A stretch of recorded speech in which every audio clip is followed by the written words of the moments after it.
Hey everyone, it's Prussia, and it's time for the fun part. Some card reviews. A few weeks ago, Japan had a testing event, basically, for the game, and you were able to play 3 classes, Portal, Dragon, and Abyss, and it was basically like a trial deck. I don't know if these are the exact decks we're going to be getting in-game, but it would be kind of cool because some of these decks seem pretty good for like a trial deck, right? But yeah, so we have some cards to talk about. We're going to be reviewing those right now. First up is going to be Dragon, and then the next video will be Abyss, and then the next video will be Portal. And then the next video, we're kind of going to wrap up and talk about all of the random other cards that we've gotten revealed. So we've gotten a Prince of Cocytus card revealed, and some Sword and Haven cards as well. So that'll be in the last video of this little, series. And then, of course, whenever we do get new cards, I will be talking about them in a video. And, yeah, of course, if you guys saw my first video, this channel is sort of like a competitive look at the game. So I am going to be not like harsh on the cards because we haven't even played the game, right? But I am going to be talking about every card in a competitive sense and how good they are, how good I think they are. And yeah, so let's get into it. So Dragon first. So Dragon historically has always been the ramp deck. So you want to get to the late game faster than your opponent, basically. And Dragon has typically always had really strong late game cards. There's also sort of a meme about Dragon where a lot of the high cost neutral cards end up, they're just Dragon cards because it's like hard to use a lot of these high cost neutral cards without ramping. But, and we'll get into it in a second, but ramping has been significantly nerfed in this game, and I'm worried about Dragon. I am a little bit worried about Dragon. So let's go with the first card, Strike of the Dragon Newt. So let me move. Is the text okay? Let me make myself small a little bit. Okay. All right. There we go. So Strike of the Dragon Newt, 1 mana. Select an enemy, follow on the field, and deal it 2 damage. If you're an overflow, overflow, of course, is when you have 7 max play points or more. Deal 4 damage instead. So we're going to see overflow a lot. That is one of Dragon's main keywords, you could say. And that is just when you get to 7 play points, when you're at 7 max play points, you're going to get some extra effects on some of these cards. So, how good is this card? Strike of the Dragon Newt. I think it's okay. 1 mana, deal 2, and then if you're an overflow, deal 4, is really strong. It's almost word for word Blazing Breath from Evolve. But in Evolve, there was quick cards, and it was a quick card, and it's, different now. There's no, real quick cards. If Dragon turns into sort of this, ramp control deck in set 1, I could see this card a couple of times. We're going to get into it, but there is a lot of hard removal as well in this deck and in the game in general right now. So I don't think a really low value card like this will see a lot of play, outside of just needing it for maybe anti-aggression in the early game, and then if you draw it late game, it's okay. But from what we've seen, once you hit 7 play points, even if you ramp once or twice, there's not a ton of things that you're going to be able to kill with this. So I don't know. I think this is on the weaker side. In Shadowverse history, digital, we've seen a lot of this power level that we're at. I would say this is almost maybe Omens power level, the first Omens of the 10 power level, but with some cards buffed a little bit. We're going to talk about 2-drops here in a second, but I do feel 2-drops are just very powerful, but not too powerful. But in that environment, 1 mana deal 3s have been really strong. So we're talking about a Disdainful Rending, Airbound Barrage. Those are all cards that kind of conditionally deal 3 damage, but they're very strong. So I could see if we're really early in the game, a 1 mana deal 2 is okay.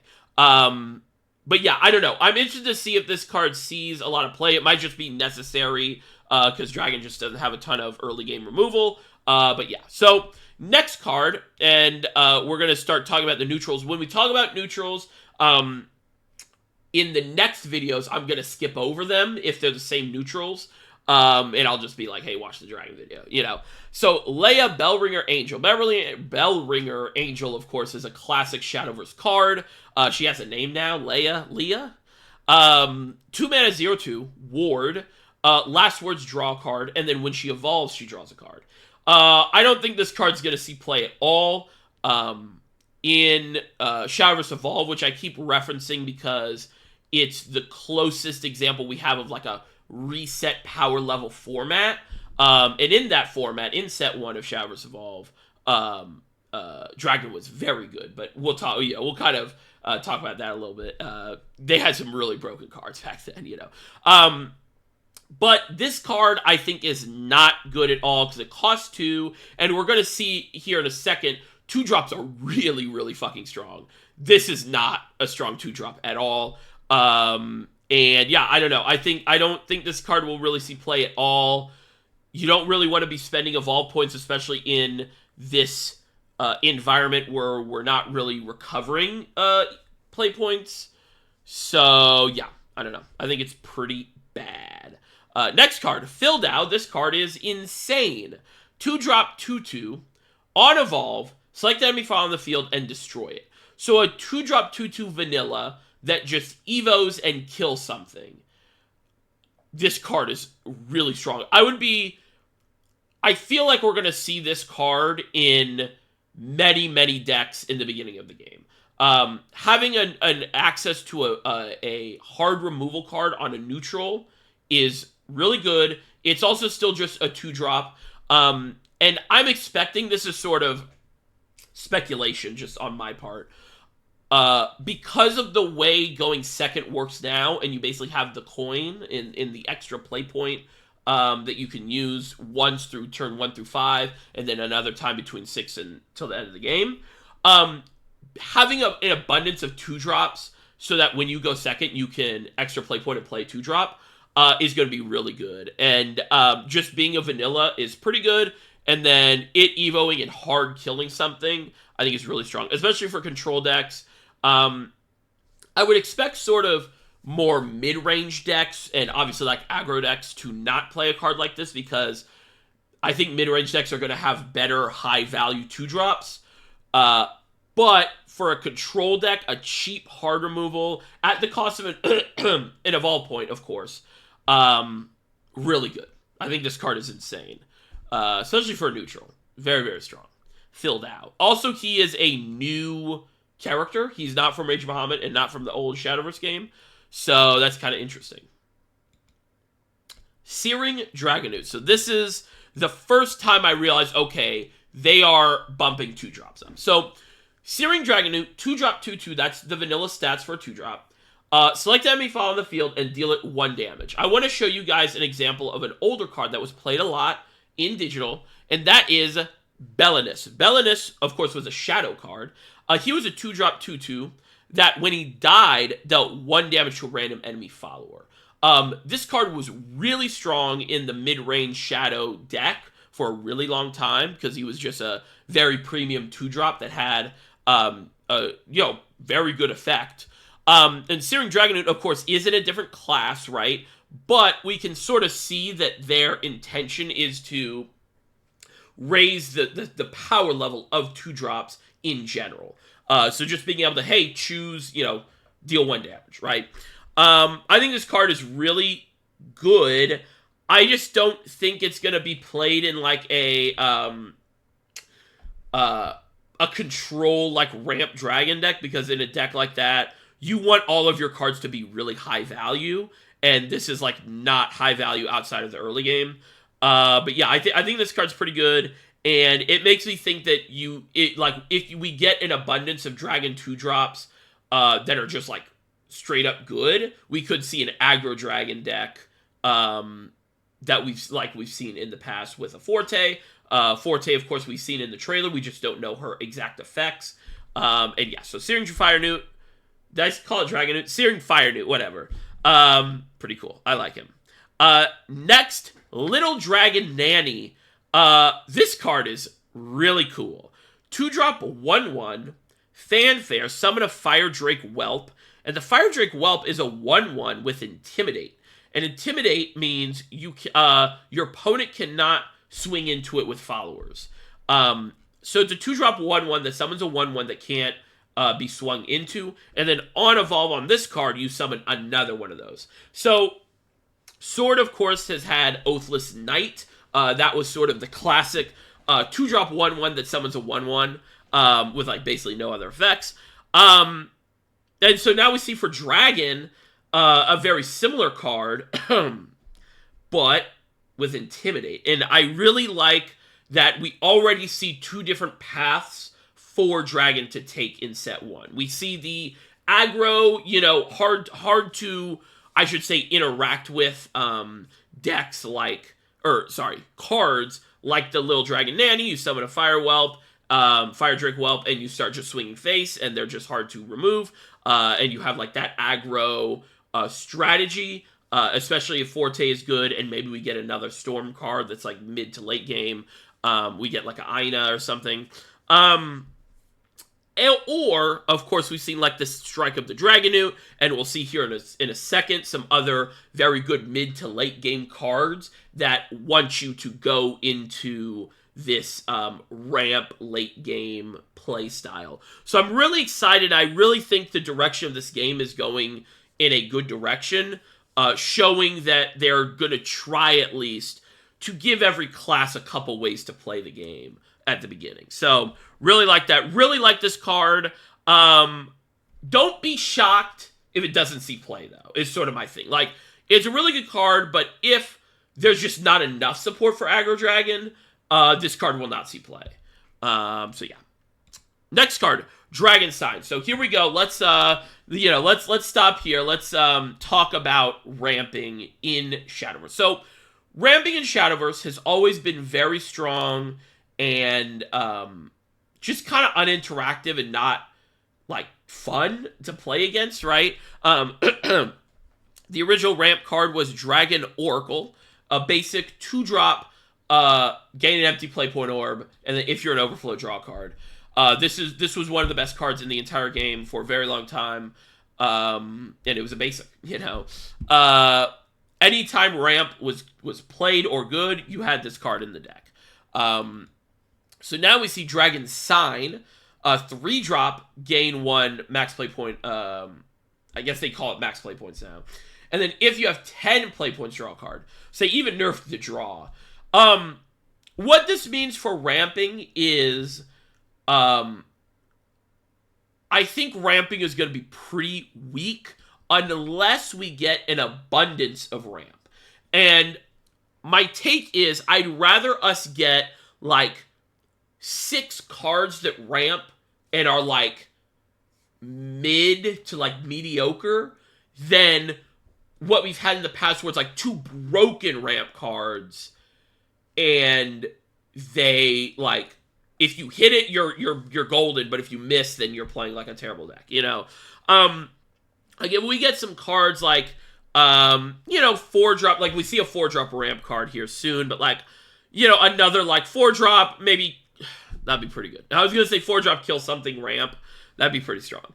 5-drop maybe 5-drop ramp kill something, or a what was the draconic fervor. Like if we get a draconic fervor reprint, which was let me find this. Hold on. Draconic Fervor was 5-drop, get an empty play point up, draw 2 cards, and heal 3. Like, we get this, and then maybe another, like, a 6-drop ramp, like a Sybil reprint or something. Then I could see the path we're taking, but just straight up just going, nope, kill Dragon Oracle, good luck ramping. I don't know about that, because Dragon's whole identity is ramping. And when Dragon doesn't ramp, it's typically not good. Or it's like cheating, like discard Dragon, or like buff Dragon or something, So, yeah, I don't know. I'm skeptical of the ramp nerf. I'm happy for it in a way. If it turns out well. I think this card sucks, but you might just have to play it. And if you do have to play it, I think the deck's going to be bad, unless we get an abundance where it's like, okay, we have 6, like, unique cards, so probably, like, 18 copies of Ramp in the deck. And, yeah. Like, a Roy, too. A Roy would be interesting, too. So, next card, Golden Note Melody. Draw 2 cards if you're an overflow. Restore 2 health to your leader. I like this card. I like this card as a control, draw support. We're going to take a look at, in one of the videos I'm going to be making, the Japanese live stream did some test games, and we saw Dragon fail very miserably. And the reason I think is because their draw was really bad, and if they don't draw the correct cards in the right order, it's pretty rough, because you could top deck, Strike the Dragon Newt, and it's like, well, okay, we lose. And then the other classes had a lot of ways to generate resources that Dragon didn't have. So draw card support is really good, especially for a deck like this. And yeah, it's just 3 mana, draw 2, and then heal 2. So kind of like it. Next card is one I'm pretty skeptical on. Fledgling Dragon Slayer. 4 mana, 2/2. Fanfare, select the enemy file on the field and destroy it. That's it. This card's interesting because you have to ask yourself, like, would I pay 2 more mana to play a 2-drop that kills something? And I think in some builds you would. If we play a hard control deck, I think you would play this card. I think it is pretty good. But that would be it. And I also see this card not getting power crept, but sort of losing its luster very quickly after, like, the next set or 2 come out. But if this is like a basic or whatever, and you just like, hey, I just want some hard removal, I think this is pretty good. I think this is like a easy include. So yeah, this is a card I'm interested to see where it goes, and if it's even played at all. But I kind of like it in a like hard removal, or sorry, a hard control ramp dragon deck, and it bridges that like mid to late game that you need to not get overrun right before you hit your like big things. Let me take a drink of water real quick. Hold on.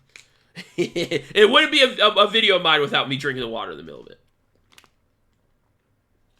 Okay, we're good. Let's go on to the next one.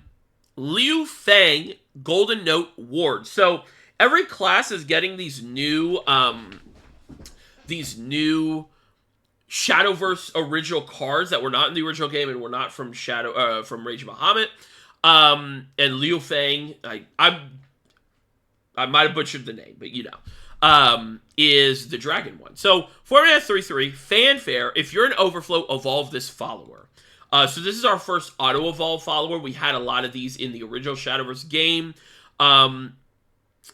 They get kind of problematic sometimes, but if it's just a couple, maybe not even one per class, but just like a couple classes get one, I think it's fine.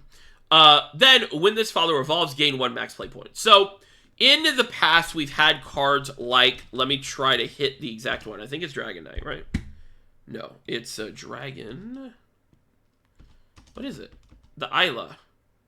Dragon Sword? Yes, Dragon Sword. Okay. Isla, she came out in Chrono Genesis. This is the second Isla.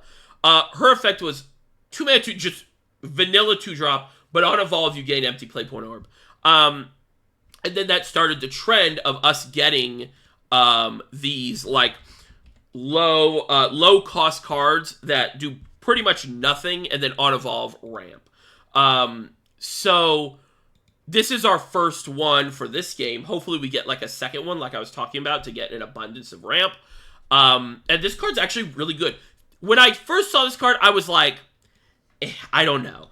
But I think an important part of this early metagame is going to be having cards that are good in 2 stages of the game. So to prevent you like top decking it and it not being good at that moment. So this card is good in the early stages of the game, maybe early to mid stages of the game, because you can evolve and ramp. And then in the late stages of the game, after you're in overflow, so turn 7, it not only is an auto-evolve, so it's a 4 mana 5/5 that rushes into something and you can kill something, but it also ramps you to bridge to your 9 to 10 drop. So like say you go turn 3, or so say you don't hit any other ramp, and then turn 4, I guess you're going second. No, let's say you're going first. So turn 5, you evo this, you go to 7. And then you have another one in hand. You get to go play this on 7 for 4, and you have 3 play points left to work with, so you can play like what 3 drop have we seen? Like a Golden Note Melody or something, and then draw 2 and heal 2, right? And then you get to 9 play points the next turn, and you can play some of these late game 9 drops that we'll see in a second. And yeah, I don't know. I think this card's pretty good. It also has a lot of synergy. Wait, hold on. Let me think about this. Well, no, because you'd be in Overflow anyway. So never mind. I was going to say it has a lot of synergy with a card we'll see in a second, but it doesn't really. So, yeah, I like Liu Fang. I think this is going to be a staple for Dragon. And I think it's pretty good, actually, in this, like, kind of low power level environment. Next card, Calamity Breath. This is Con Flag, but what costs 1 more. Yeah, hard control ramp Dragon is going to play this, especially if boards get pretty crazy, which, from what we've seen of Sword, looks like that's going to be the case. So, yeah. Here we go. Olivia, Heroic Dark Angel. Before we get into this, I think Olivia is the best card in the game at the moment, period. And I think it's shows some worry. Like, I'm a little bit worried about the game because of a card like this.